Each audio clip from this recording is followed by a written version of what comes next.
Task Force. At the table with me is Brent Mandrell, Sergeant of the Police Department, Michelle Montez, one of our Assistant City Attorneys, and Joe Pieri, our Fire Marshal. The purpose of our discussion today is taking a look at the current RV ordinance to see if we can possibly look at another tool that we can give to the Police Department to address some of the issues we're experiencing. The Neighborhood Task Force has been working on solutions to address some of the concerns that we've heard from the members of the community in terms of a large number of RVs parking on one street and the associated activities that come with it. It's not one or two RVs on a street, it's when we have a large number of RVs parked on the street, such as Montecito Street, where the issues aren't just contained within the RVs, but they're spilling out in the public right-of-way, the sidewalk, and sometimes even into some of the businesses. So we looked at a number of options. One of the things that we looked at is maybe putting time restriction parking, like 90-minute or 2-hour parking restriction. The concern that we had from a staff standpoint, we discussed both with the police department as well as internally and with the task force, is we do 1 or 2 blocks. We're just going to be shifting the problem over a couple of streets. Another option we explored was the possibility of doing a permit parking in a commercial area. And in talking to downtown parking staff, is that really what the intent behind the permit parking program, and are we just going to be pushing that problem someplace else? And then we'll be coming back to council frequently to establish maybe another zone. And there's a process that you must follow to establish a permit parking, which includes doing a parking inventory, a public hearing, and then we bring before council for approval. So it's a pretty in-depth process. Typically, we'd like to see the people who either live or have businesses in the area support it, which require a petition, 75% support. Some of the streets we don't think we have a problem getting that support, but really is that the most appropriate use of that type of a program to deal with some of these issues. So, we have done some signage in some areas, like around Alameda Park and Alex Kex Park and Ortega Park, where we did post for no RV parking on certain block faces, and those were streets that were right adjacent to a city park. And my staff and traffic operations were able to determine that there was a traffic safety issue, and that's why we were able to post it, primarily because there was a park, children were playing, large vehicles obstructing the visibility of drivers driving down the street, potential of a child running into the street and getting hit by an automobile as it's passing by. As we move away from parks, looking at some of the neighborhoods, maybe across the street from a school that's maybe fenced in, we're having difficulty making that finding. So we were looking at some other options that we could explore to deal with some of the issues. So that's why we were looking at possibly doing an ordinance. So we're looking at something that we can do on a case-by-case basis, on a block face. It's not a citywide ban. It's only as we have problems, and we can go with that in a little bit more detail when the city attorney's office discusses the implementation of the ordinance. So that's kind of just an overview of how we got to where we are today. I'm going to turn it over to Joe to talk about some of the safety concerns that we have in terms of RVs, and then we'll turn it over to Sergeant Mandrell to talk about the law enforcement concerns. Mr. Chair, member of the Ordinance Committee, Joe Pieri, City Fire Marshal. I've been asked to comment on some of the safety, health, life, and safety features of recreational vehicles as used on the street, and so I'll try to limit my comments to just those areas and the types of calls that we've responded to in the past, and I'll try to be brief about it. The main problem with RVs being used as a residence on the street has to do with the inappropriate use of that particular type of vehicle for long-term use, not connected to an RV park or some other waste disposal facility or a place where you can empty it out from time to time.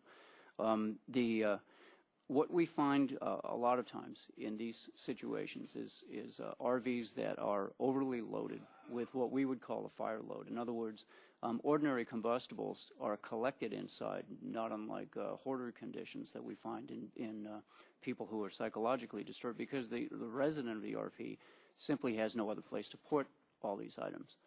So we end up with a pretty immense fire load in all of these situations because the RV is never intended as a residence in the first place.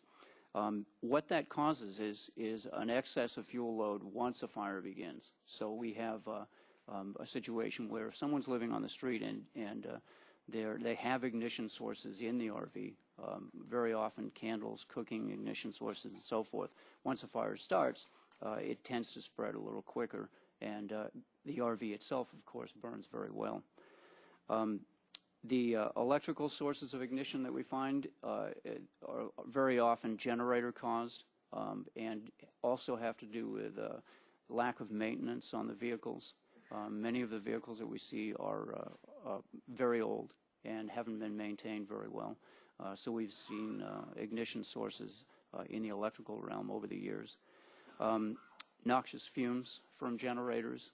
We've gone to calls where people have been overcome by carbon monoxide from having to run the motor on the vehicle or having to run a generator inappropriately, where the carbon monoxide fumes are then brought back into the residential part of the RV. Cooking, of course, and gas hookups. Very often we find that they carry more gas than we would allow to be stored on a property line, for instance, if it were a residential neighborhood. And so that what you have is a situation where the gas is carried in inappropriate ways too, and not secured or not protected, for instance, from a vehicle impact. And then, of course, we go to several calls a year that are health and safety related in terms of noxious substances being released from the RV onto the city street, very often sewage and that type of thing. And then finally, when we do have fires, we found a certain percentage of the fires are arson related, and very often these arson fires are the result of drug and alcohol use, or the combination of the two, and have the root cause in the lifestyle that the people are leading. So if you combine them all together, basically what you have is a vehicle that's overloaded with combustibles for the most part, and maybe inappropriately maintained, and have numerous sources of ignition that normally you wouldn't find if it were parked in an RV park. And the best example I can give of that is the use of candles and alternate sources of both light and power. If you were in an RV park, you'd be hooked up to the RV park's distribution system. Likewise with the noxious substance release. So basically, those are the types of calls that we've gone to in the past and are still going to now. Then Sergeant Mandrell will discuss the law enforcement aspect of it. I am Sergeant Mandrell of the Police Department, and I supervise the Beat Coordinator unit. And we receive complaints. A lot of the complaints come directly to our office, and that from business owners and citizens as well. And what this does, it gives us a good indicator of kind of where the issues and where the problems are occurring, kind of an ongoing basis over the time.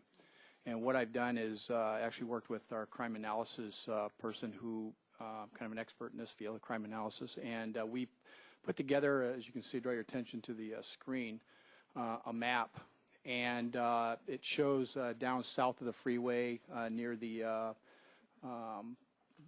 Dwight Murphy Park area down there, as well as above the freeway, the Montecito Street area, and then on up near De La Guerra, Nopal, and that regard near the school and Ortega Park.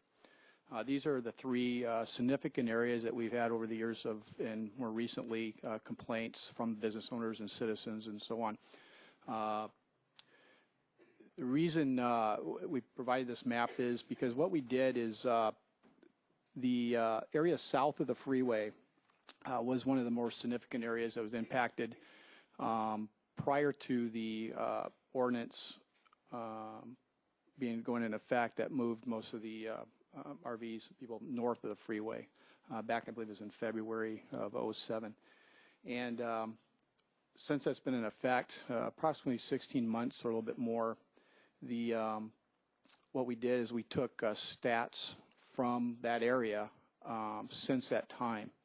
And one of the things we noticed was that there was a decrease in overall offenses by 13%. It was actually 13.1%, I believe, since that occurred.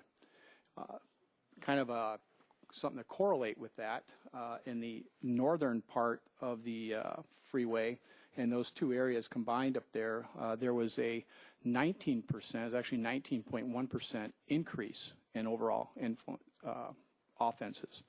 And there's several we can break down in that. We didn't provide it today. It's more of a general thing, but a lot of the nuisance type things, I can give you a couple real quick, like drunk in public, north of the freeway increased 19%, south of the freeway actually decreased 50%. And there's some other numbers here and there in different offenses that will go on. But based on that, we also had an officer go out and take pictures a few months ago, and this was we've kind of condensed several of them to kind of give the indication of some of the other safety issues that we come across and some of the complaints, which one is blocking the sidewalk. People have to go around a lot of the things that are there, bicycles and other miscellaneous things that are put on the sidewalk. As you'll see, one of the other issues that we have is dogs that are tied up to the RVs on the sidewalk. A lot of the complaints come in that people can't walk freely down the sidewalk. They have to go around because there's dogs tied up to the RV outside, blocking the sidewalk itself. And you'll see further on.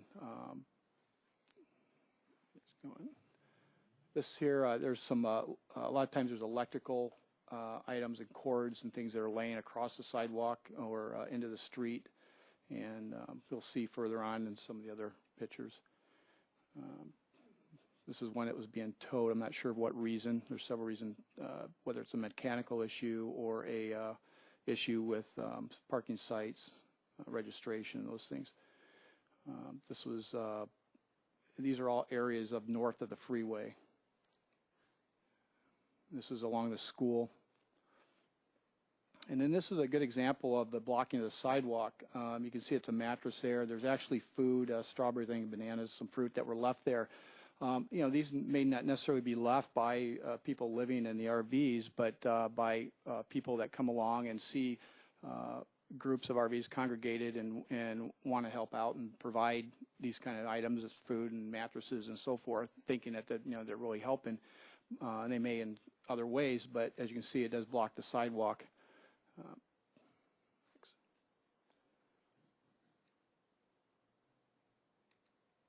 And if you can see in this picture, the officer actually took a picture and then talked to the person in the wheelchair. They actually had to go around the sidewalk in the RV into the street, which obviously is a safety issue on that in order to get down to the park.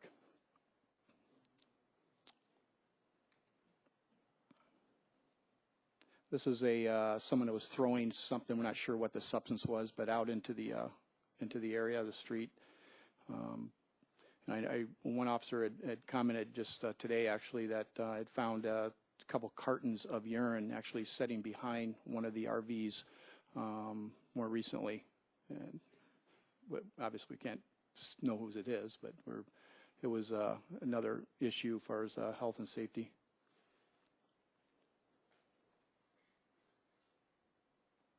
This is all mostly up near the school in the northern part above the freeway.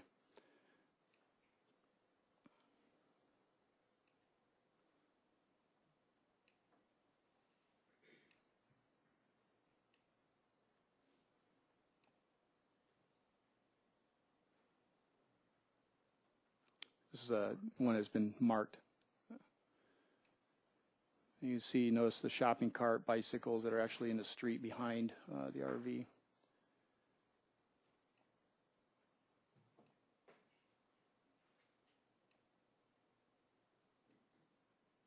The batteries that are out, just open.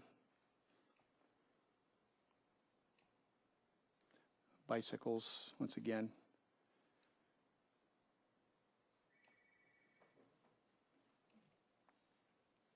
Notice there's a generator right there on the outside. And this is a good example. You see the extension cord going across the sidewalk. I'm not sure. I believe the Marburg trash can is probably related to the business itself, but and the dog that's right there.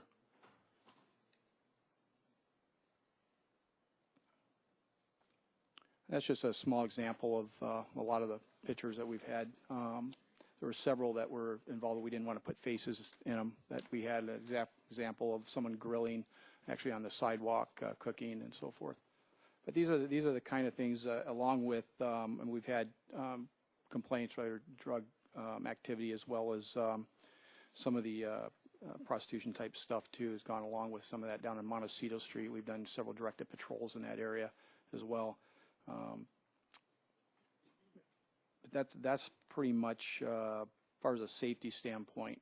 We're finding that when we have these groups, when it starts to become groups, it becomes attractant to other individuals. It may not even be as really associated in the fact of living in the RVs or being homeless themselves, but it tends to attract that kind of element as well when you start having the groups congregate in certain areas, especially when you start having, the more of 5, 10 type RVs in one block area. It becomes more of a social event, I guess, than that. But we're getting a lot of complaints from the businesses and the citizens as well that live in the areas and that, and it does directly impact those neighborhoods. Thank you. I'll turn it over to Michelle Montez to discuss the ordinance and how we move forward with the ordinance if the council were to move forward with adoption. Good afternoon, Michelle Montez. The proposed ordinance would regulate the parking of RVs when signed in accordance with the Vehicle Code 22507, which gives the city the authority to regulate parking on street parking. The Public Works Director would sign upon consultation with the police department. Presumably the police department would probably notice a trend, receive complaints, and then consult with the Public Works Department and then proceed to sign certain streets that are most heavily impacted by RVs. Once posted, the violators would be cited with a parking citation, which the fine would be probably a standard fine, which I think is approximately $40 to $45. I think the key to point out to the committee that the proposed ordinance is not a citywide ban of RVs. It's only on a case-by-case basis if we have an issue in a particular neighborhood or a block, based on input from the police department that there is a problem. They would request of my staff to go out and post it for no RV parking, and we would do it on a case-by-case basis. So there'd be many streets in our community that we probably would never post for no RV parking. And there'll be areas like where we showed in the first map on the Montecito Street area where we have a problem right now where we're trying to come up with a solution to address it, and that would be a prime area to post it for no RV parking. So again, there might be people in the audience who are concerned that we're going to be doing like we did a few years ago and banning RVs in the entire community. That's not the intent behind this ordinance. It's giving the police department a tool where we can post individual streets on a case-by-case basis to address a problem that currently is existing, not anticipating a problem that might happen sometime in the future. We will wait till the problem actually has occurred, and then we would look at the steps we could do to address the problem. We'll be happy to answer any questions that the committee might have. Any questions from committee members? Mr. House. Would you brief us on the ordinances that we have in place already that would affect this particular issue? For instance, I believe that sleeping in an RV overnight on a city street is illegal. Also, leaving an RV in a spot or any vehicle on the street more than 72 hours. But I want to be clear about that before we move forward. What do we have already on the books that would be applicable? You've also mentioned a list of things that and it was in a staff report, a list of things that people complain about.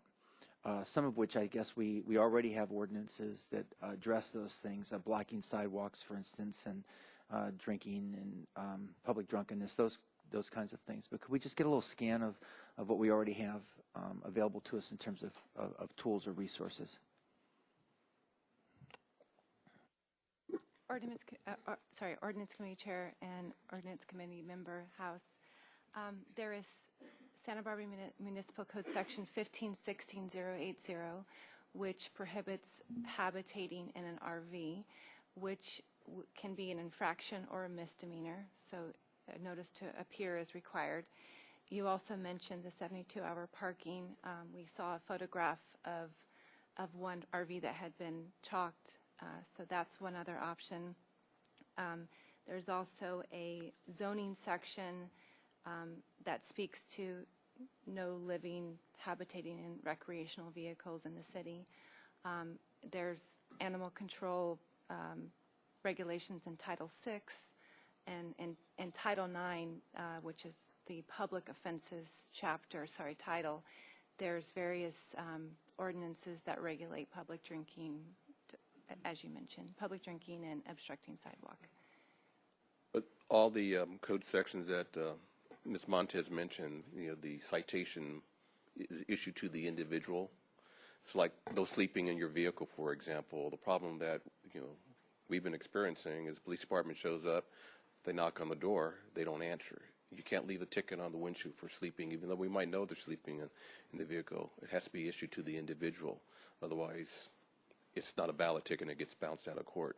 So, we do have some ordinances on books, and we are using those to deal with the problem, but they've gotten savvy and they know they don't answer the door. We've had the same issue where I asked New Beginnings to go into an area to see if these people would enroll in the Safe RV parking program, and they have refused to answer the door for the caseworker with New Beginnings too. So we have some tools. We're just trying to add another tool in the box to try and address some of the concerns and complaints we're receiving from members of the community, whether it be businesses, and in some cases, people who live in the neighborhood are experiencing the same problems. And Mr. Chair, if I may, just to follow up, there's also, I think, some of the other complaints and issues that we saw in the staff report and that you've mentioned have to do with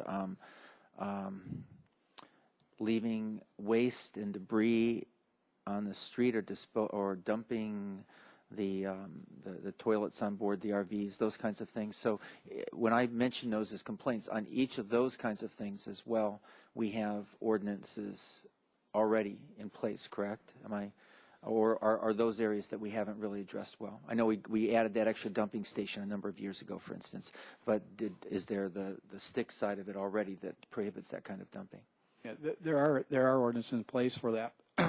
The issue is it's very difficult. Once again, as Mr. Allen stated, it's very difficult on a field note to have officers actually catch people, actually be able to identify people that are associated with those wastes and prove them in court, obviously.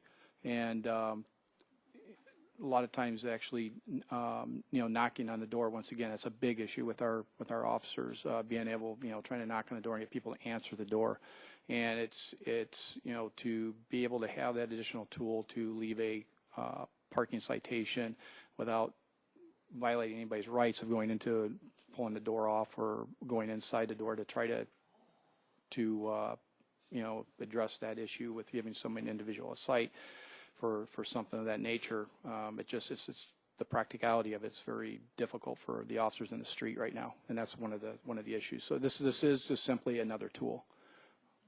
I have a follow-up question to that why, in the cases of issues like electrical cables, blocking sidewalks, or dogs left to the vehicle, why would it be easier to enforce a parking regulation than to enforce infractions or misdemeanors such as those?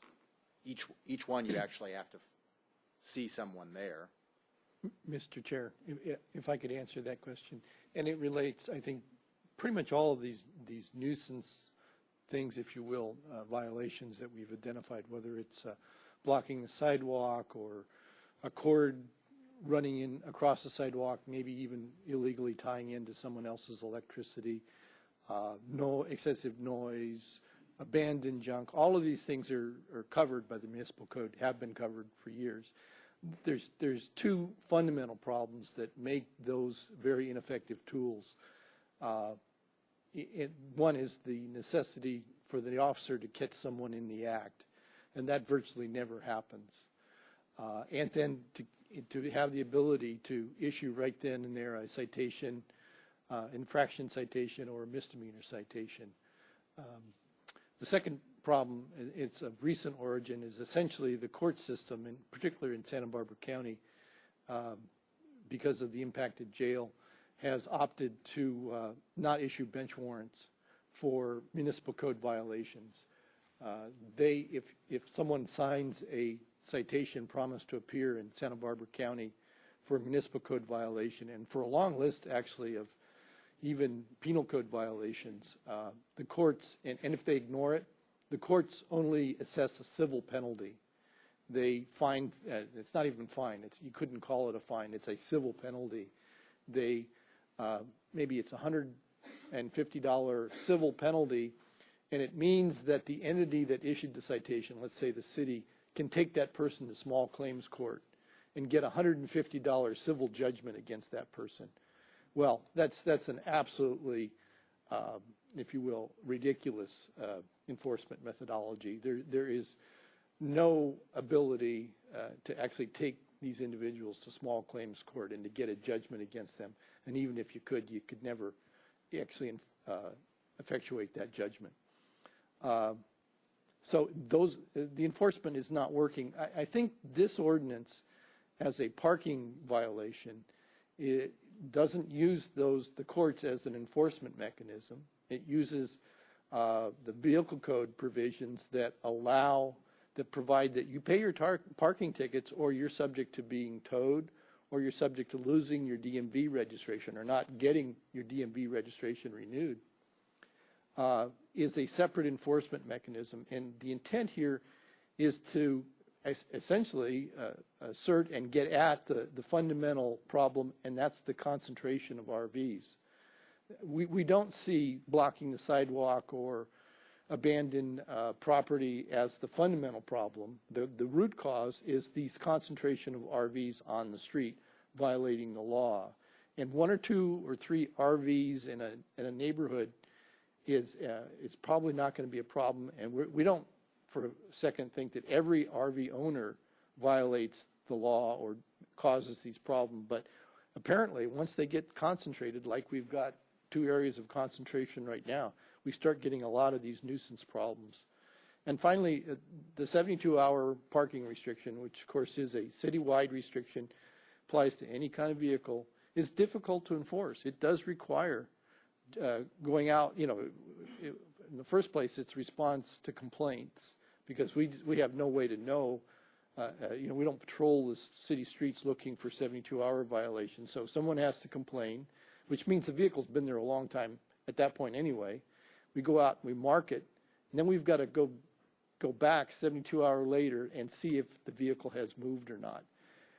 These RVs that we're talking about here probably move within 72 hours. They may move from one side of the street to the next, from one day to the next. So that's really not a very effective enforcement mechanism for this fundamental problem of these concentration of on-street RVs. And so the fundamental recourse that we have is we are talking about enforcement by towing. Yes. Yeah. Well, a couple other questions. One is we do have a policy committee on homelessness issues, and one of the things I'm really worried about is that we have, when we raid camps or when we shift homeless from one area of the city to another, we end up helping some folks, and we end up making often the problem worse on others. And for that reason, we have, in the past few years, really tried to rely on thinking this out and consulting with now a newly formed council committee that is asked to give us advice on policy. And why has that committee not been consulted before bringing this ordinance here?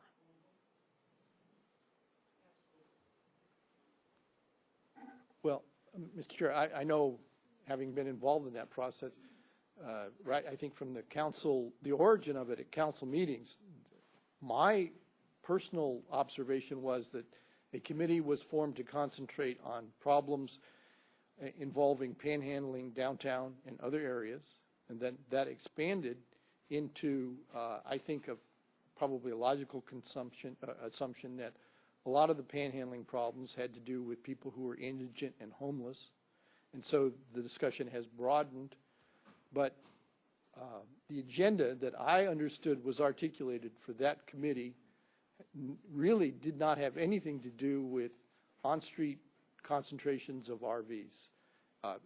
Certainly the council can do whatever they want and expand that discussion. I have to tell you, again, personally, I think that committee's got plenty on its plate, and this would be a fairly major thing to add to that discussion. So we do not believe that if we tow a bunch of recreational vehicles that we might have more people who are homeless from that? I don't know. I know one of the things that I think among staff we talk about is that we don't necessarily assume that everyone who is in one of these RVs is indigent or that they're homeless. And we wonder, and no reason why this couldn't be true, if there isn't a certain element of these RV owners that are passing through town maybe for an extended period of time, and they just find it convenient to not stay in a hotel or a motel or with friends and to stay in their RV. The police officer in the middle of the night or in the middle of the day has no way to know if that RV owner is indigent or not. Perhaps some of these people choose this lifestyle. You know, there's no question that some of these people are truly homeless. But for all we know, some people are simply choosing to live in an RV. I've certainly heard of people who are employed full-time with good employers who choose that lifestyle. So it's not unheard of. And so we're not necessarily making a one-on-one connection with homelessness. But we do have a real problem. The neighborhoods are very vocal about their concerns. And, you know, I guess in a way, the city staff knew, and I know, that these are not easy questions. But the decision was made, well, we need to raise this. Let's raise it through a suggested new ordinance at the ordinance committee. But again, if this gets referred to the council committee, we could do that. I have to say, finally, that would be a very broad discussion at that committee. Mr. House? Just you know, you made a comment earlier about. Hold on. Mr. House had a question? Okay. Yeah, you made a comment earlier about the towing of RVs and the problems associated with that. You know, I just want to make sure the committee is clear that you get a parking citation, you don't pay it. After the fifth non-paid parking citation, that's when the police department will have the RV towed. We would hope that after they got the first parking ticket, they're going to learn don't park there, or you not even get the parking ticket and park someplace else. And if they go and move, you know, half a mile away and there's only one or two RVs on the street, we're probably not going to bother them. You know, it's just when we have a large concentration like we're seeing around the junior high school, and we're seeing over at Montecito Street and Calle Chavez, where the affordable housing site, where the council heard back in September. You know, those are the type of things that we're trying to address. But, you know, we're hoping we don't see the same type of situation we're seeing like with the street sweeping program, for example, where we're seeing people always getting parking tickets because they're not moving their vehicles. We don't think that's going to be the case with an RV parking restriction. We're not seeing a lot of parking citations given around Alameda and Aliskek Park once we put the no RV parking. They just move someplace else, and we resolve the problem there. We know eventually we're going to have problems in some other areas, and we'll be working with the police department to see how bad the problem is and see if we need to address it using this ordinance or some other method. But we don't see a wholesale towing of RVs in our community as a result of this ordinance. House. Okay, I know the public wants to speak, but I have just another question or two. And it goes really, I want to sort of focus in on this. In the draft ordinance that we were given in our packet today, it talks about, uses this language, in order to decrease parking by an excessive number of such vehicles, I think this is what you're addressing when you say concentration, and to provide for the public health and safety. If there were a definitions section that would precede the actual ordinance, how would we define excessive number of such vehicles? Because I'm certain that begs the question just by having it written that way. You know, that's a good question. Probably need to talk to the police department about it. 1 or 2, 3 probably is not excessive, but we have, like Montecito Street, for example, I personally have counted as many as 10 or 15 on Calle Chavez and Montecito Street. And then when my staff has gone there and also to do the inventory, they've counted the same. So we're probably talking in excess of 5 to 8 RVs in a block face. Or you look at a block face where 80% of the curb is taken up by an RV. You know, we can use similar standards like we do in transportation in some of the other areas where we can say a block face, if 80% or 50% of the block face, curb face is taken up by RVs, and there's other problems associated with that would generate the need to post it for no RV parking. I see. So that to me, that's one area where I think we're going to need to, after we've heard public comment, sort of really work on. Just the two things that for me are these sort of overarching questions. I might as well just get them out on the table. And if concentration is an issue, I'm wondering why and undefined, but defined maybe subjectively or something. I'm wondering why an ordinance wouldn't say something like that one RV couldn't be within sight of another or something like that. So there's the idea of dispersing RVs throughout the community or something. Or the other approach, which we somehow seem to have turned away from a long time ago, which is to identify an area in the city which would be acceptable or appropriate, where you would actually intentionally create a concentration where it could be managed. And it seems like we've made a decision in response to some legal action that we would first define an area by signage that would be inappropriate for RVs to park, but then we knew that was going to push out into the neighborhoods, and we were going to be okay, I guess, with the dispersion throughout the community. And yet that's not how it works. We're noticing that it works where we have these concentrations. So I'm not sure. I have a hard time with what we have here right now, just to share that with you. It's not that I deny in any way that there are complaints, many of which are totally legitimate. The question is how we address that, and I'm not sure we've got it yet, but I'll be interested to hear what the public has to say, and maybe that'll help us a little bit. We'll get to public comment, but I guess that is my other question, is that this is a remarkably short ordinance. It gives the Public Works Director an enormous amount of leeway on what's done and what is designated, and I guess when we have something that is as complex as dealing with homeless issues, why no criteria? I mean, I could tell you right now, I could make up right now criteria that we wouldn't want these in a certain radius of schools or children's recreational facilities, including parks. But why just anywhere that the Public Works Director decides is appropriate? Why the blank check? You know, we've talked about that with my staff, and you know, it's going to be based on a consultation or recommendation from the police department. So there's some type of behavior going on where there's a large concentration of RVs and other associated problems that they're going to come to us and ask that we post it for no parking.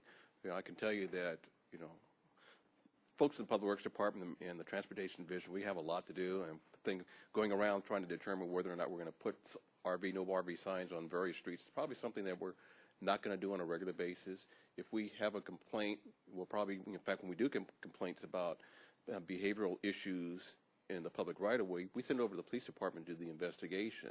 And the same thing's going to happen. It's going to be a recommendation from the police department that there's a problem, it needs to be addressed, and we saw, you know, every time the patrol's gone out there, we saw, you know, like 10 RVs parked there, and there's a lot of debris, and, you know, we saw a barbecue, mattresses, whatever, in the public right-of-way. It's just probably a good location to implement no RV parking on that particular block face. Yeah, but we rely heavily on the police department for their input. And why no limit? I mean, I'd tell you right now, you know, I'd give you a mile of block face or something like that, but just the Public Works Director could try to do the whole city if she wanted to, and then, of course, that would probably get litigated and thrown back in court, and we'd lose, and then we'd be back to square one. So, well, I think why no limit? Yeah, we can all remember the street sweeping program, for example. People don't like no parking signs in their streets, so I can tell you the chances of us putting no RV parking signs in the Upper East Side, probably not that great. Or even you and I have been through that one before. You know, even the Sambercan area, you know, it depends upon the neighborhood, and a lot of it's going to be complaints from the residents too. If there is a true problem, they're complaining about a lot of RVs in their street. The police department has gone out and they've looked at it. You know, we'll do that particular block, but we're probably not going to go 6 or 7 blocks out, and blanket the entire neighborhood if there's not a problem in the entire neighborhood. We're going to address the problem at hand, knowing that it might shift to another block or two, and then we'll be dealing with that too. But I don't think there's any intention upon the Public Works Department or the Police Department to have no RV parking signs on every single street in the city. One, that would be all the sign and paint crew would be doing for the next several years, because there's quite a few streets in the community, and I don't think many of the people in the community would want to have a bunch of signs in their streets. We're really aware of sign pollution as well. So, they're going to have to decide is the number of signs or the RV, what's more important to them. A lot of communities say, we don't want the sign. All right. If there's no more questions, I will go to public comment. We do have to end 10 before because we have a council meeting that begins at 2, so I am going to time limit it to 2 minutes, starting with, so if the person that is, I will name 2 names. The first name is the person who's up. The second name is the person after them. If that person could get ready to come up, it'll make this go a lot more efficiently. Nikki Hathaway, followed by Rob Ramirez. No, you just come right over there. And the minutes are on the console. Right. My name is Nikki Hathaway, and I work on 500 Montecito Street. Our businesses face a major area of where the problem is concentrated. We're on the dead end, and our windows are also mirrored. So we get a lot of people parking in front of all of our business windows and, using it as their mirror for their home. Ways that we've addressed this is we've had to put a rule into place in the office that you can no longer be in the office past 5:30. You also cannot be in the office alone. So this has entirely hindered our performance because we don't have the flexibility to be able to opt for when we're going to be in the office. Our business is also 65% women. 50% of those are under the age of 30, so there's a safety concern there, and also pulling out into the street. And being able to see both ways, knowing if a car is coming, there's been a number of close calls with people not being able to get out of the parking lot. And we're also in between where the Casa Arena is, I think that's the name of it, the homeless shelter. So people use the business center as a public access way to get from their RVs to the homeless center. The other thing that concerns me is that I think we're just moving a problem instead of really addressing the problem. I lived in an RV myself for about 3 months when I first came to Santa Barbara. I lived here for 3 years before, and I went and traveled to Alaska, and I came back, but I had a dog, and it was a $2,500 deposit to get into a place. So in waiting, we tried to get into an RV park, and I believe the one on Milpas only has 33 spots that are available, and I think at that time it was under construction. So I think we do need to provide a solution instead of just shifting a problem. But I do think that there's very evidently an issue with about a 3-block radius. We can't find office parking as well, so not only do we not have the ability to be there, but we have to walk through it on the way to the office. Thank you. Rob Ramirez, followed by Nancy McCready. Thank you. Hi, I'm Rob Ramirez. I am a real estate manager. I work for Lou Wider, who's here in the audience, and he owns the buildings on the corner of Olive Street and Montecito.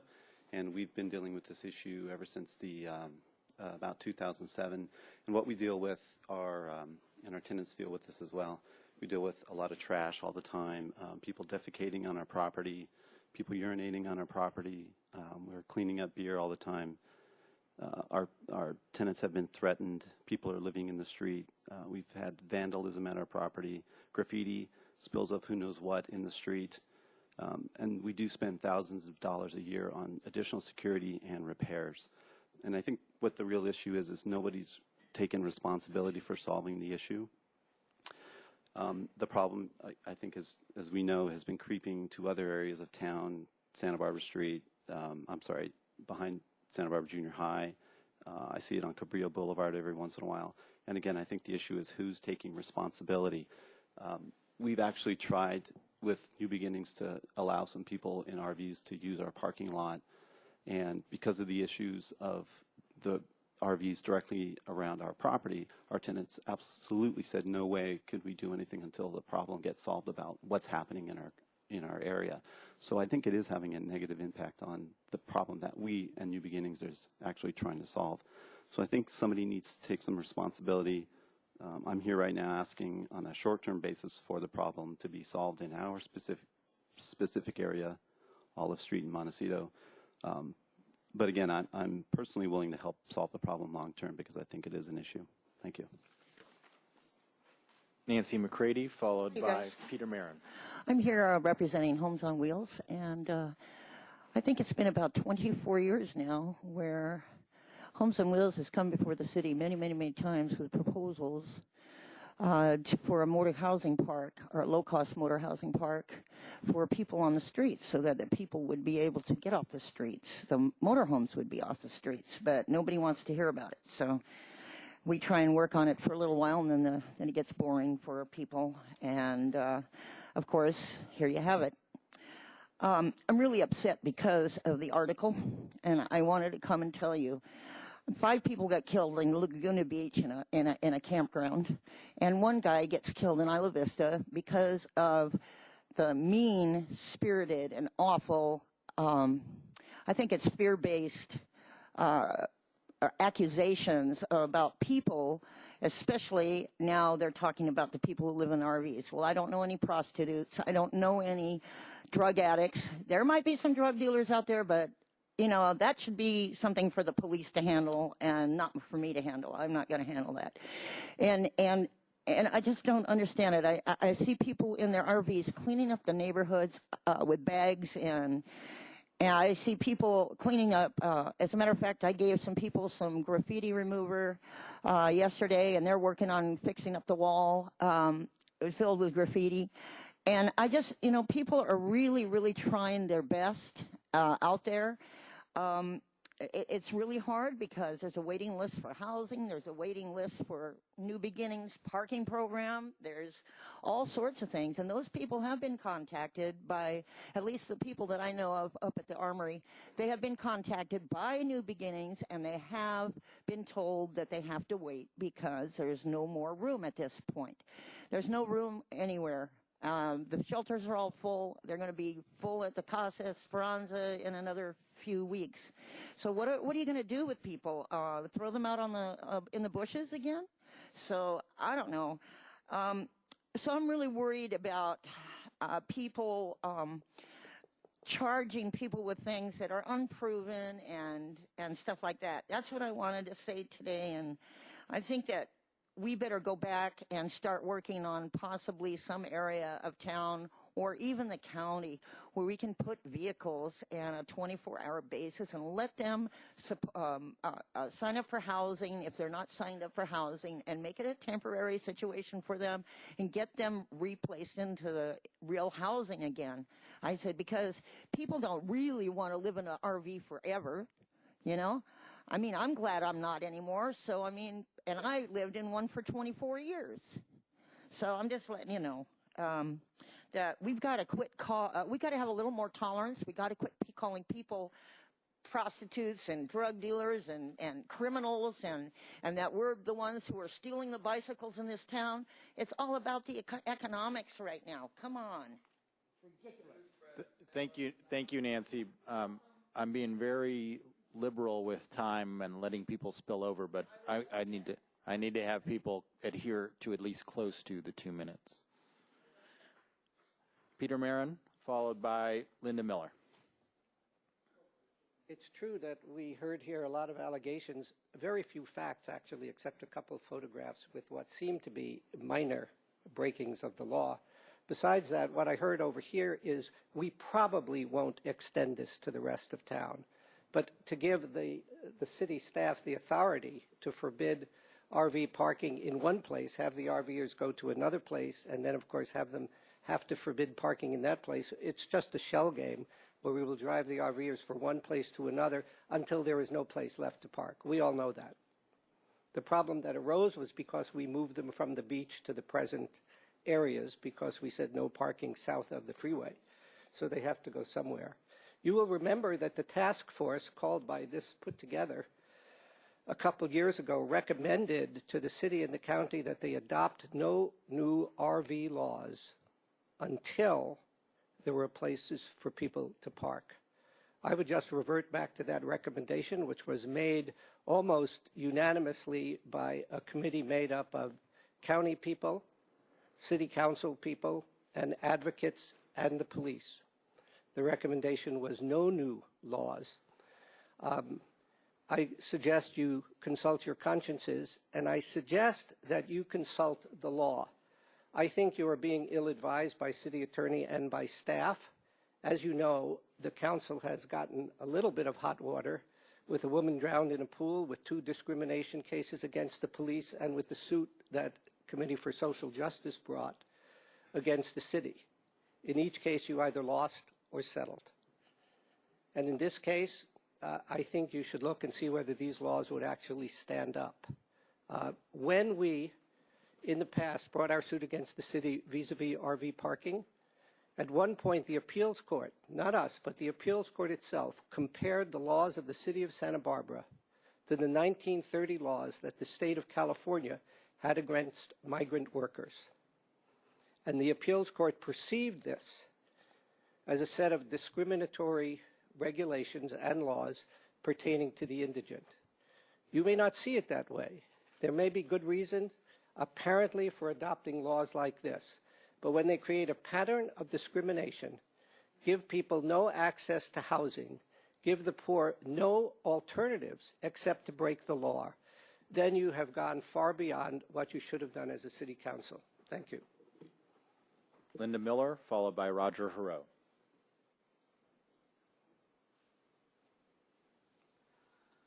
Ladies and gentlemen, I have the privilege to address you on the RV issue once again. It seems that I have been doing so since 1973, at least. I am now a grandmother. I suggest that you keep in mind that whatever laws you try to draft, you're drafting against some of your own people. I contribute to this society. It is not illegal, or should not be illegal, to be self-sufficient in my endeavor. If you can prove that I have dropped fecal matter upon your doorstep, by all means, give me a ticket for hazardous waste. But if you see my dog in my van, please look around and make sure that I don't have a neighbor close by keeping an eye on my vehicle. My dog is my companion and my guard, and has protected my life twice. But against the people that would drive by and scream at me, I want you to die because of your existence. You don't have much time here. We will not allow it. This is the progress we make. This is a result of those cries. How often do I yell at someone in recourse for someone treating me or anyone else like me in this regard? Discrimination in this fine country, in any venue, is wrong. We have no recourse.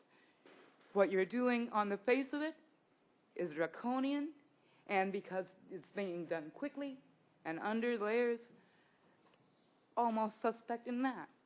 To have 2 people to have so much power is a wrong thing. According to our own legislature, there's something wrong with that. And without public hearing, even worse. Don't let this go through.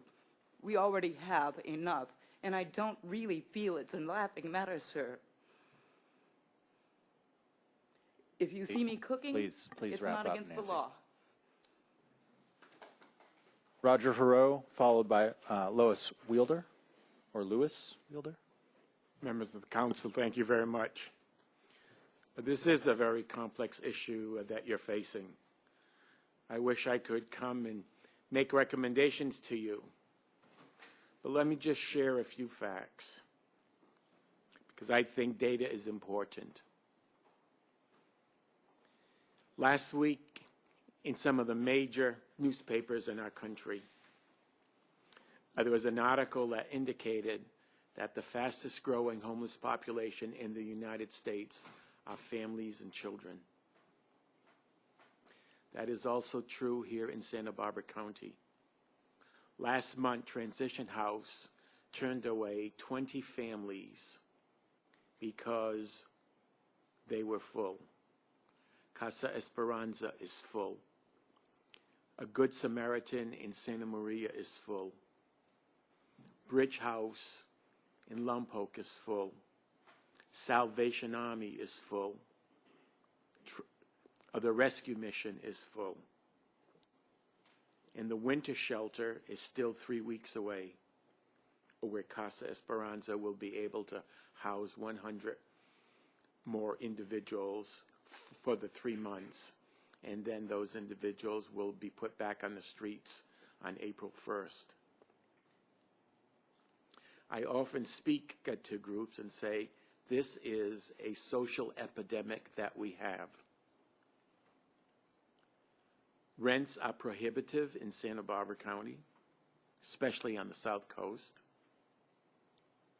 And we are seeing, because of our economic situation that we face and the numbers of individuals that are losing their jobs, we are seeing more homeless individuals, people that never thought that they would be homeless.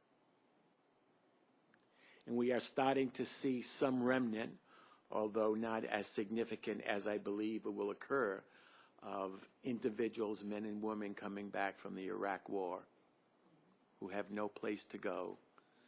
There's no roof to stay under, and ending up in shelters and on the streets.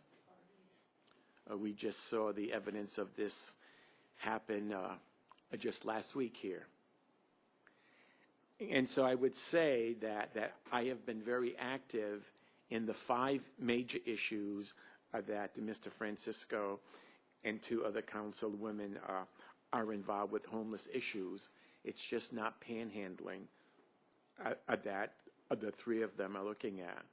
And it would seem to me that this would be another appropriate issue that should be discussed as we are bringing the homeless outreach individuals, both from mental health, from the Public Health Department, from Casa Esperanza, from New Beginnings and others, meeting with the police department and Captain Mannix to talk about the alcoholics that are the 10 top individuals. And it would seem to me that you would want to have some input from those individuals that are working well with the homeless community, so that if this is the only way to go, then this is the only way to go, because I believe that the homeowners and the business people also have rights and should also be acknowledged and protected. Thank you. Louis Weeder, is that? Sorry for slaughtering your name there. Yeah, followed by Brian Sarvis. Thank you, members of the council. I'm not against wrecked vehicles. I'm not against the homeless. In fact, quite to the contrary. I am a member of the Mental Health Commission for the last 5 years. I was appointed by Salud Carbajal, and I'm very interested and helpful in those who have mental health problems. My wife is volunteering at Casa Esperanza, and I support many charities that help the homeless and others in this community. I am, unfortunately or fortunately, whichever way you want to look at it, I own 2 office buildings at the corners of Olive and Montecito and Gutierrez and Montecito, with perhaps up to 200 or 300 employees there. Some of my tenants are the state of California, who help the disabled and people who need rehabilitation. The problem is that there is a preponderance of wrecked vehicles in that area. You've seen the pictures. You can go down there any time. You'll see 10 or 12 of them. Some of the people are fine. Some of them are not. And I'm not going to go over the things that have been said about what are concerning the tenants and others in the area. You've heard all of that. But it's just an unfortunate situation because of the arrangement of the streets. That's where they're accumulating. I'm not against having wrecked vehicles elsewhere, though I do think that Mr. House and one of the ladies had the right answer, and that is you should provide recreational vehicle parking separate from city streets in front of houses and businesses, just as you provide affordable housing for people. In fact, you voted on affordable housing on that block on Montecito, and when those are built, I can assure you the people buying those affordable housing units are not going to want to have wrecked vehicles in front of their units. I think one problem, and if I may, is that some of the people in the vehicles harass the employees in both my property and in the Pacific Business Complex. And you can't call the police every time, but it scares people. One lady mentioned that she doesn't, employees aren't allowed to stay past 5:30. What you will see in some information I have, they won't bring their kids there. And I will give you a letter that I have received from people who've been assaulted verbally in a very serious manner. So you have the problem of helping me and helping these people, and you just don't, you've been ignoring it because you've let them accumulate in different areas where they shouldn't be. And I think you have to address that problem as to where these wrecked vehicles should be within the city. I also might mention, which always has confused me, is if you look at Yananoli Street, where the day laborers are picked up, no parking on either side of the street, just 2 blocks from where they're now parking it. So, and yet there's nothing on the street. There's no businesses, there's no schools. It's just a street with just no particular business related uses. Anyway, having said all that, I'd like to give you comments, not from tenants or from me, but from employees in these buildings, so you can read in their own words what they perceive is the problem. And I'm not sure who amongst these people would like to take them, but Thank you, Mr. Weeder. Thank you, Mr. Weeder. Thank you very much. Brian Sarvis, followed by John Vecchio.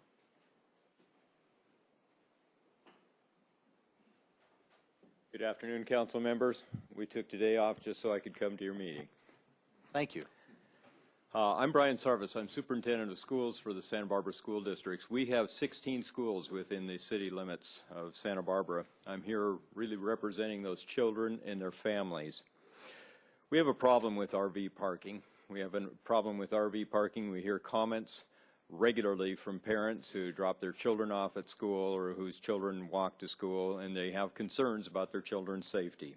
In fact, we'd even like you to go a step further. We would like to have you specifically ban parking for RVs within 100 feet of schools.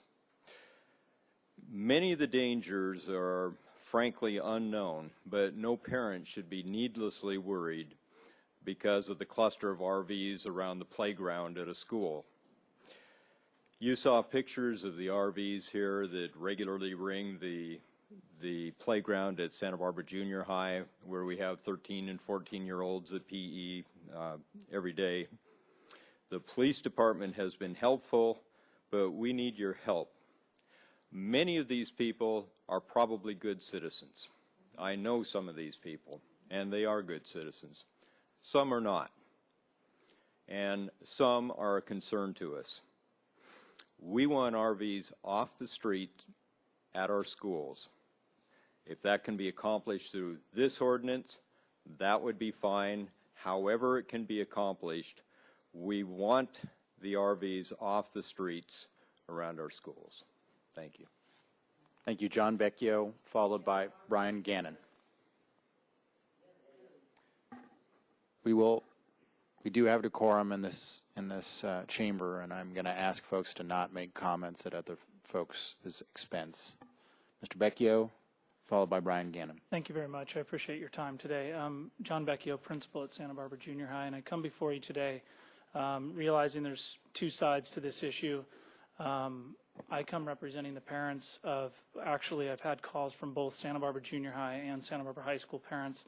Officer Mandrell made a report to you, and those photos are directly, they're on our border of our school campus at our play yard.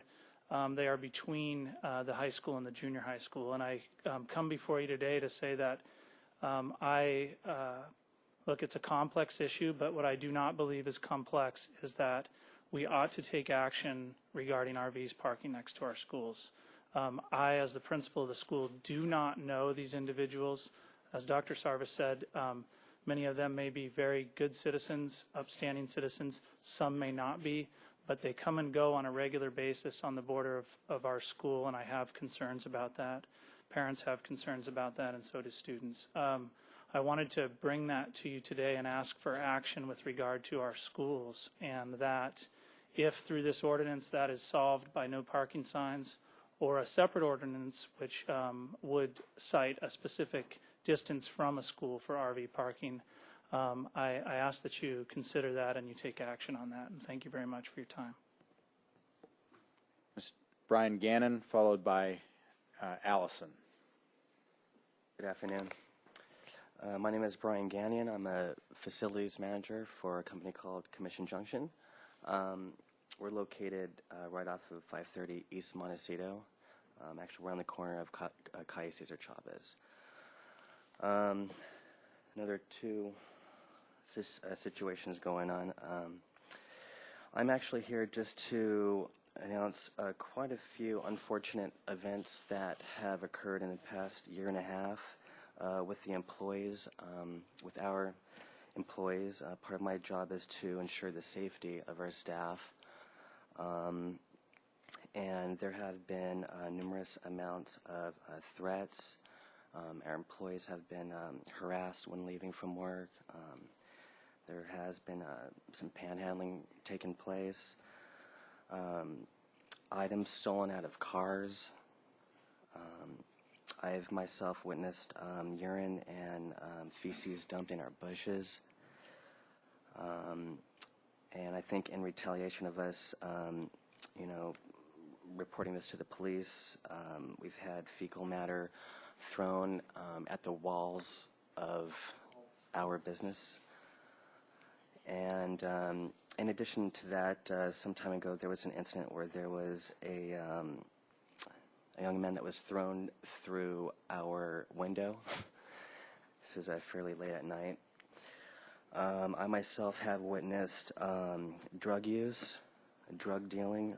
This is actually taking place right on our doorsteps to our main entrance, and we've actually lost potential clients, and it's bad for business. In addition to that, we've seen paint and debris dumped down drains, and it is unfortunate because I know that there are people who are truly homeless, and there are some bad apples along those streets.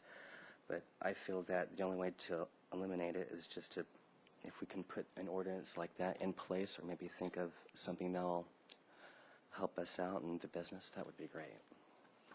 Mr. Gannon, Allison, followed by Sonia Villarreal. Hi, I'm an employee of Value Click, and a subsidiary of ours is located on Montecito Street, and there is a concentration of RVs over there.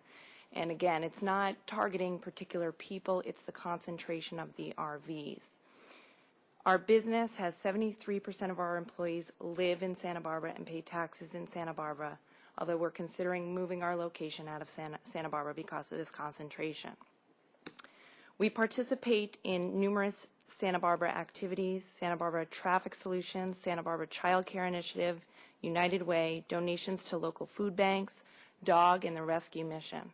It would be unfortunate to move out of this area. Being that we have our corporate headquarters in Commission Junction in Santa Barbara, we have brand clients such as Gap, Best Buy, Yahoo, Dell, and Apple who frequently visit our offices, who have often refused to come considering the location. This is not the impression we want to give, nor should it be the impression the city is giving. We have called the police on numerous occasions when there have been verbal threats, illegal drug activity, stolen items, broken windows, improper comments, and gestures made to employees. But the police, when notified, respond, and they say they cannot really do anything but stay present in the area. This needs to change because our employees are fearful. They're fearful of threats, they're fearful of harm, and they're fearful for their life at this point. I would like to share some pictures that we have. This is from a while back. It's signs talking about want to buy some crack, and it's listing the address right by our location, 500 East Montecito Street, whore of your choice, and crack emporium. This is not something that we would like our employees to see when they're driving on our premises, especially when they're fearful of bringing their kids on our premises. Thank you. Thank you, Allison. Sonia Villarreal, followed by Fred Taronis. Thank you. Good afternoon. I'm the Human Resources Manager for Commission Junction, so I know my colleagues have already spoken about most of our concerns, but one thing that I wanted to share with you is I am a native Santa Barbaran. I was so lucky to have been born here, lived here, raised here, and I always grew up with no fear. It's not the same anymore. Santa Barbara has now become a haven for gangs, homelessness, and fear in our community. And I feel that as Santa Barbara citizens, we can do so much better. I love this town. A lot of people in here, I'm sure, would agree with me. Being that I do work for Commission Junction in a human resources capacity, I am very concerned about our employees and their concerns and safety. I've worked there for about 2.5 years, and almost every week I have had an individual come to my office and give me some sort of story about what happened to them. These are not all bad people. These are a variety of people. Some have fallen on hard times and clearly without a home. My heart goes out to these people, as we are all probably in this economic climate just a paycheck away from being in a similar situation. I understand that, and I feel that we as a community can do better to find a solution for that. Some of the people that live in our residence or in our business, I have to believe, choose this lifestyle. I say that because they do similar things that I do. They have coffee with their friends in the morning. They walk their dogs. They lounge around on our area and on our steps. And then we have the third type of individuals who I don't know who they are, that call our business their home, and these are the people that present a threat to our safety of our employees. These are drug users, prostitutes, and aggressive individuals. And I will say prostitutes because I see 6 men and 1 woman go into a van in the middle of the day, and I have seen people smoking crack right outside my office. I have seen dogs defecate on our lawn. I have seen an individual urinate right outside of our vice president's window, and they don't care.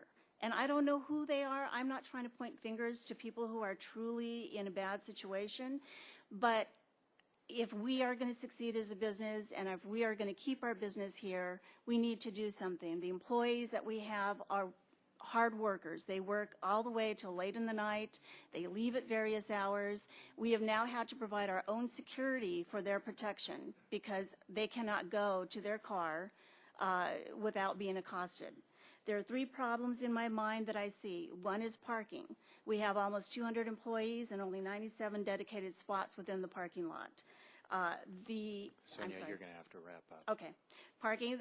The other one is customer perception, which Allison already spoke about, and the third one is safety. So I'm just asking for your help because I do feel Santa Barbara can do better.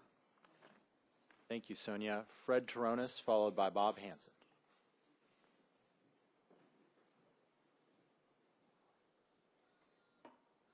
Hi, my name is Fred Taronis, and I am a resident on the corner of Cayce de Chavez and Montecito. And I like to keep the neighborhood clean, and sometimes we have a lot of problems there. We try to call the police department. Sir, this is towards you. We are getting nothing but a rash of Mr. Taronis, no response. You'll Sorry, address sir. comments to us, Okay. not to... I am getting no response from 911 dispatchers.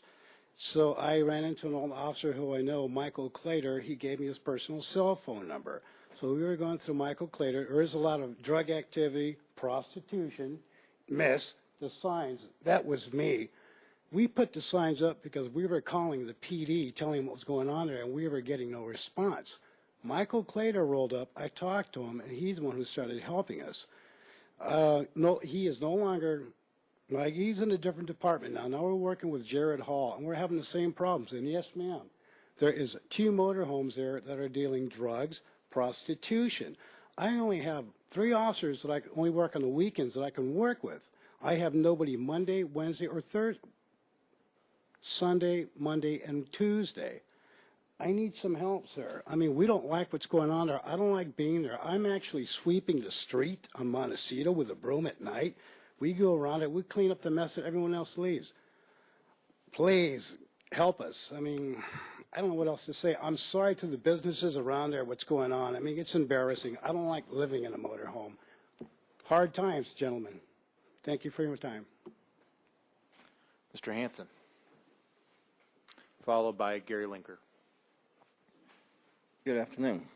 I was wondering what Dale Francisco thinks about all this. I mean, he ran on, his campaign was vagrants and criminals have taken over our streets, so I would think he's pretty happy that we're going to get rid of them or something. But I think we need to come up with solutions, not just a Band-Aid. And I was really glad that Grant mentioned, you know, what can we really do, you know, and safe parking program is working. And maybe we can go beyond that. Maybe Obama could sit there and say, hey, as a national emergency, we could sit there and say, this is an issue in America. Homelessness, people living in their vehicles. Let's have places for people to park. Let's try to make some sense out of it. I'm not in favor of tent cities, but I am in favor of trying to do some positive things. The shelters, you go into a shelter, you go to sleep at night at 7, and you only have 30 seconds left? We actually started timing you 30 seconds after you started, so you have less than 1 minute. So anyway, solutions is what we really need. And I think the solution is to have some place to park. But Santa Barbara is afraid that if they do something, they'll come here. It needs to be on a national agenda. I think we need to really push our next president, because anything is possible, and yes, we can come up with a solution for our nation to really help these people, because it's a disgrace. I mean, even the whole campaign, they never really mentioned it. They mentioned middle class, but they don't want to mention homelessness. It's not something that you can get a lot of votes on, but it's something that really is a disgrace in our country and even in Santa Barbara, to have people living in the bushes and living on the streets and not really come up with some solutions. We need solutions. This is going to be a Band-Aid. You're going to run people out of the 3 other places. They're going to go someplace else, like Peter Marin said. So hopefully we can come up with some solutions and possibly work with the city committee that's trying to go with community relations and come up with something that's really positive, not just move them on and play kind of a silly little game. And I think people's fears are somewhat real. I mean, they think that there's things happening. There are things happening. And we should come up with solutions that we can all work with, and work with the police department, and work with the homeless, especially the people in the RVs. That's one thing that doesn't happen. Mr. Working Hanson, with the people. You sit there and look on top of, this is what you're going to do. We're going to sit there and have signs, no parking here. You need Let's to wrap come up up, with Mr. solutions. Hanson. Solutions. Mr. Linker? I'm Gary Linker from New Beginnings Counseling Center, and nice introduction from Bob. I do have some solutions. I want to make 5 points if I can today.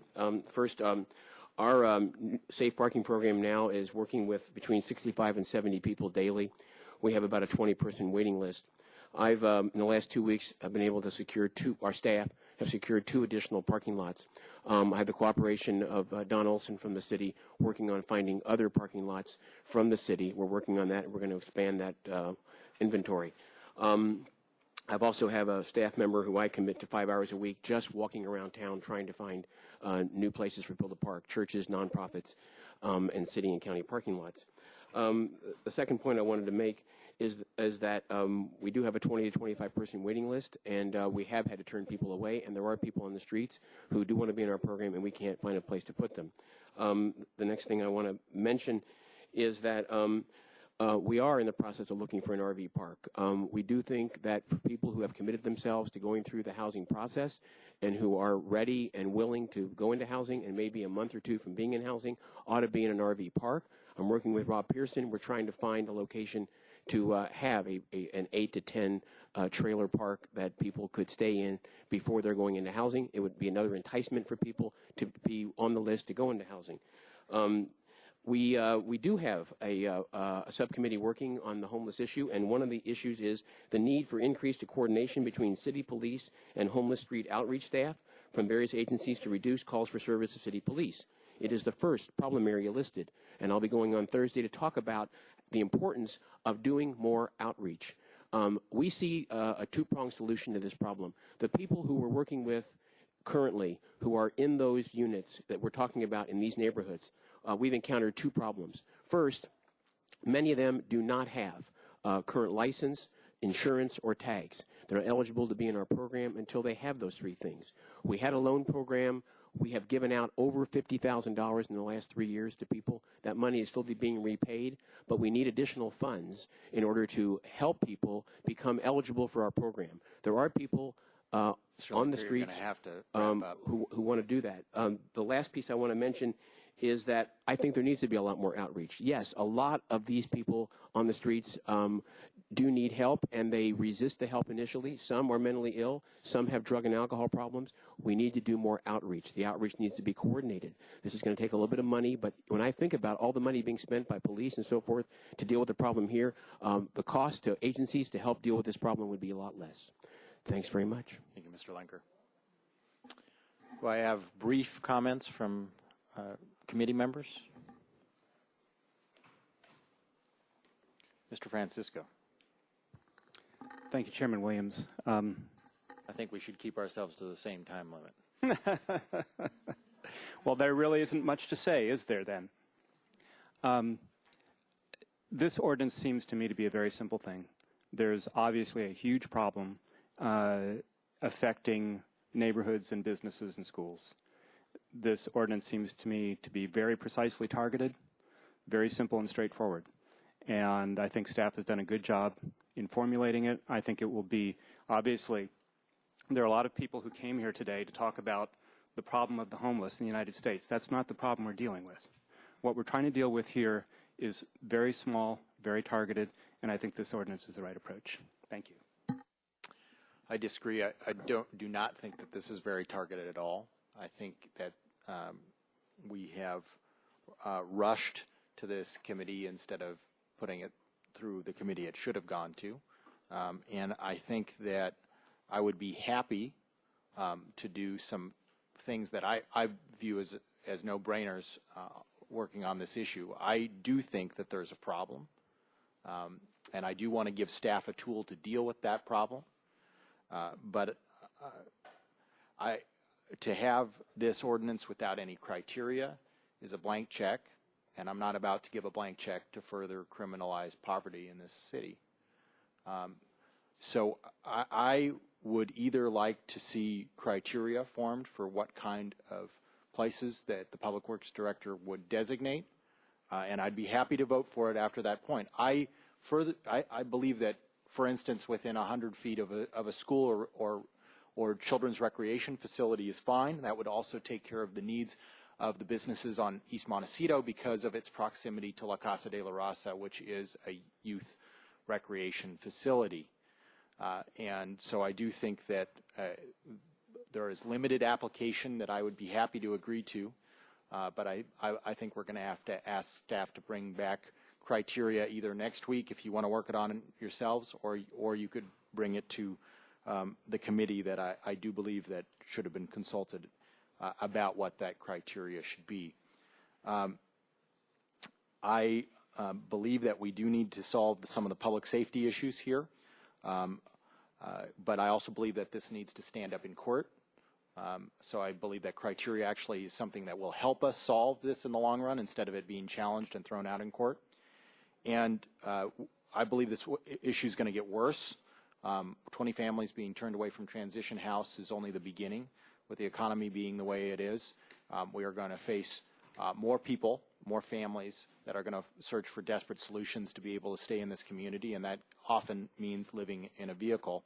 And I oppose vehemently the moral bankruptcy of labeling an entire class of people as undesirable and hardening our hearts to them. So I believe we really need to have criteria.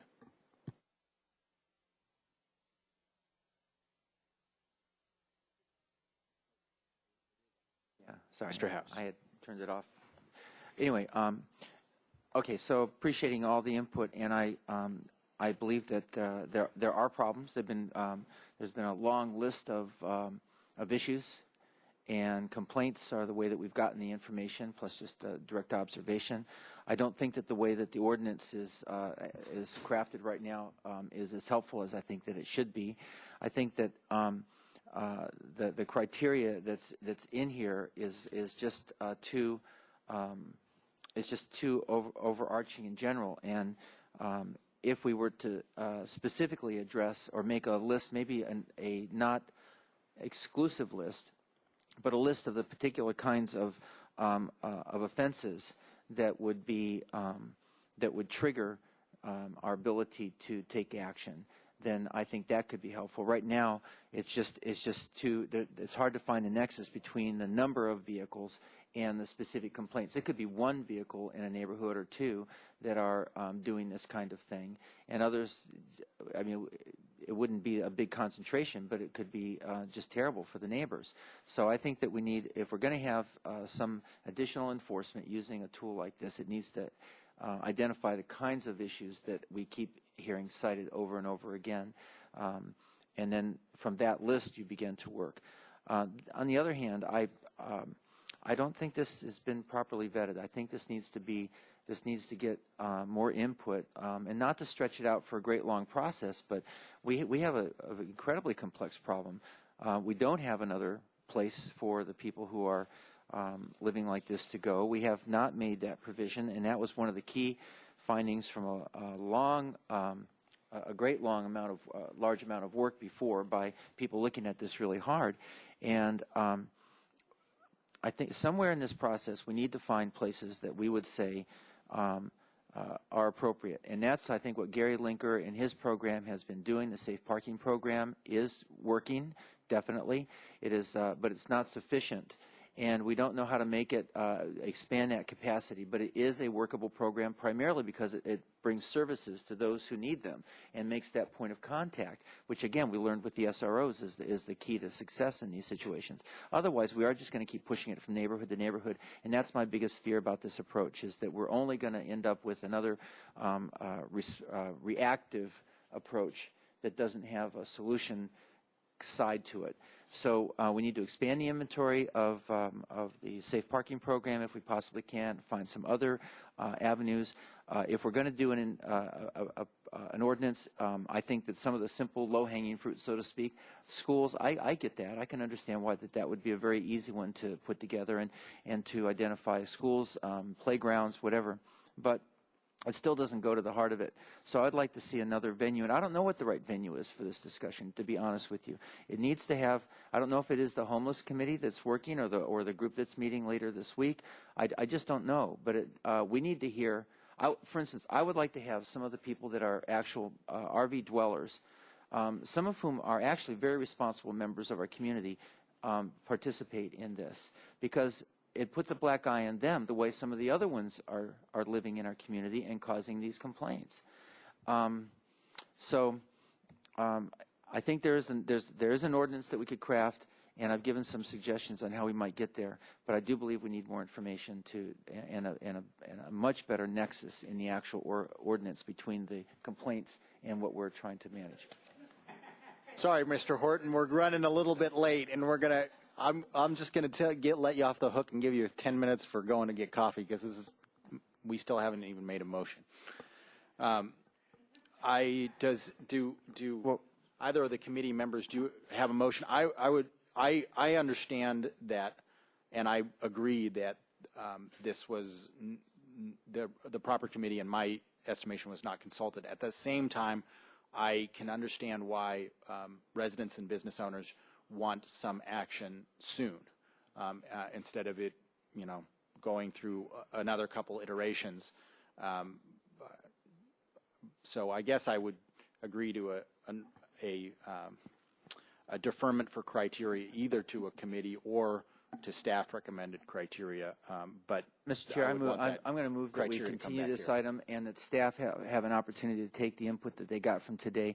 There are some actual workable pieces of this that could come back to us in the form of an ordinance, some direct nexus type criteria here as opposed to just talking about excessive numbers in a neighborhood, which is the way it does right now. That would be helpful. And a second one would be to consider would be to draw a nexus around the schools and perhaps parks or youth-serving agencies or something, but that would be something that could come back to us. On the other hand, I include in the motion recommendation that this get vetted by a group who's actually dealing with the more complex issues of homelessness in the community, and that we get their input, and that venue it have input from the affected populations.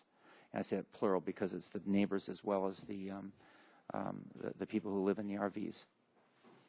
Mr. Francisco, I may second that, but I'll let you say something. I'm not sure what you would be seconding. Mr. House, could you restate that motion? And in particular, could you describe what you mean when you're talking about a nexus in regards to the number of vehicles? Very specifically, if you look at our staff report and you listen to the staff's report presentation to us today, and even many of the people who spoke here today, the problem that has been articulated is varied. There's lots of different aspects to the complaints, but you could make a list of the issues that people have cited as problematic around RV parking on the streets. That list, which would not have to be an exclusive list, but could be a such as kind of list, could be added to this kind of an ordinance, and it would give effective teeth to the law enforcement agency who would be actually attempting to implement it. Right now, this one, the way that it's written, it's what's the number? Is it 2, 3, 5 numbers of RVs in a neighborhood? What if they're not causing a problem? You know, that doesn't have there's no relationship here between the complaints and the and RVs on a street. But I mean, the whole reason this even came before us, we know what the problems are, and we know what the police are telling us is they can't enforce with the tools they have now. That's the only reason we're even talking about this. It's not reflected in the ordinance. The ordinance does not reference the specific type of concerns that we're hearing from the public. It does not reference that. It's overarching. It's actually setting us up just for a challenge, as far as I can see. There's no direct nexus between the ordinance and the problems that people have brought to us today. It doesn't articulate that. It doesn't define it. It doesn't relate to it. Mr. Chair. Yes, Mr. Weiler. Can I suggest a simple decision of whether to bring this back to the ordinance committee or not? Yes. I honestly haven't heard enough that I think I could turn into any kind of ordinance language, except an ordinance dealing with schools and parks. And we can certainly draft that and bring that back to the ordinance committee. Beyond that, I really don't know. There's obviously two ways you'd approach something like this. One way, which is what this ordinance is you say to the public works director and the chief of police, you use your best judgment. Very subjective thing about where the concentrations have occurred, where the problems are. You use your best professional judgment between the public works director and the chief of police. That's what this ordinance. If that doesn't work for you, then, and you're saying we've got to go to a quantitative approach. I don't know what that quantitative approach is at this point, but maybe with some more meetings we can figure that out. We're just too late to try to do that today. I think we need to know whether this is coming back to the ordinance committee. I would also suggest that you don't really have the authority to tell the homeless committee what to do, what to consider. But I suppose you could request that they look at this if you want to. Yeah, my motion was to suggest to the staff that they consider another venue for this discussion before it comes back to the ordinance committee, because it's not ready for us to pass today. Mr. Chair. I agree that it's not ready to pass today, but I didn't second the motion because I feel like that there is a call for more rapid action. And I believe that if we do not put a burdensome request on staff for numerical regulations, but instead concentrate on the facilities that we have articulated today, which are schools, parks, and youth and children programs, that will address the issues of all the residents that, and business owners that came here, because all of them are within proximity to one of those types of facilities, and ask them to bring it back for us next week or the week after, and we could try to solve this. I don't think it's ready today, but I do think that the residents deserve us taking more rapid action, and I don't think staff will make this mistake again by not bringing it to the homeless committee is what I would request. So I'll make that as a motion. If I'll anybody withdraw wants to my second. motion so you can do yours, and I'll second yours. Thank you. So the motion is to request staff to bring back the ordinance next week with criteria, particularly around the proximity to facilities like schools, recreation facilities, and parks, and to hear it as quickly as possible, as quickly as we can schedule it. I believe we can schedule one next week. Is there a second? Motion is made and seconded. All those in favor? Discussion. I just want to say that I'm going to vote for this because it's better than nothing, but we had a perfectly good ordinance in front of us that would have solved a lot more problems. I understand that, and I believe that you have a welcome point, but I think that a week's delay will not serve to frustrate the goals of the ordinance. Mr. Chair? Yes.